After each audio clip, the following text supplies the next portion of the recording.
Hi, I'm Caudullo, and we're here at DreamWorks with Phil Captain 3D McNally. Phil, how are you this morning? Not too bad. A little sleepy today, end of the week, Been a lot of 3D going on this week. There has been a lot of 3D going on this week. Tell me something, the first thing I have to know. Where did the Captain 3D nickname come from?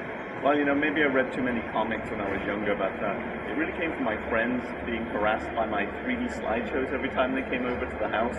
They used to call them 3D ordeals, and they ended up calling me Captain 3D because of it. But yeah, it's stuck. It's been around for a while now. So how old were you when you got into 3D? I think, well, the first stereo image that I created was in 1991. That was a stereo photograph when I was at college, at the Royal College of Art in London, studying furniture design as it happened. But they had a photography department which had a holographic sort of subdivision, and they opened it up for everyone in the college to kind of make a hologram, and they talked about stereo photography. And myself and my friend Ed went out and stuck our two cameras together and took pictures, and I was hooked. And he was like, yeah, okay, back to furniture.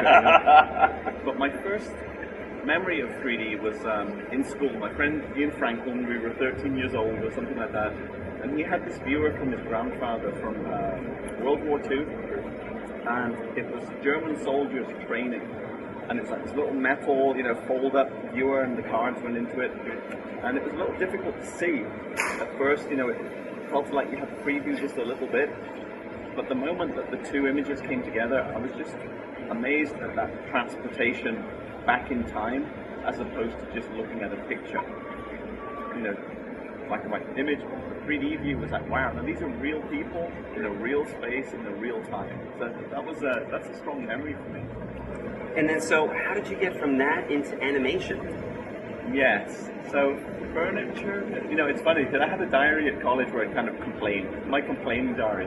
It's interesting, I haven't written in that for many years now that I'm doing 3D, but I used to complain and be frustrated about furniture. And then I saw Edward Scissorshand, and I thought, that's the answer. Furniture design for movies. It just took me another 10 years to get rid of the furniture bit, and then just do the movies bit. But my wife, Deepa, who also works here, was a graphic designer we met at college. And she bought a Mac, which I thought was crazy money at the time. But then I started to get, well, apart from playing games, I started getting interested in Photoshop. Then I started doing 3D manipulation of pictures. CG animation started for me then.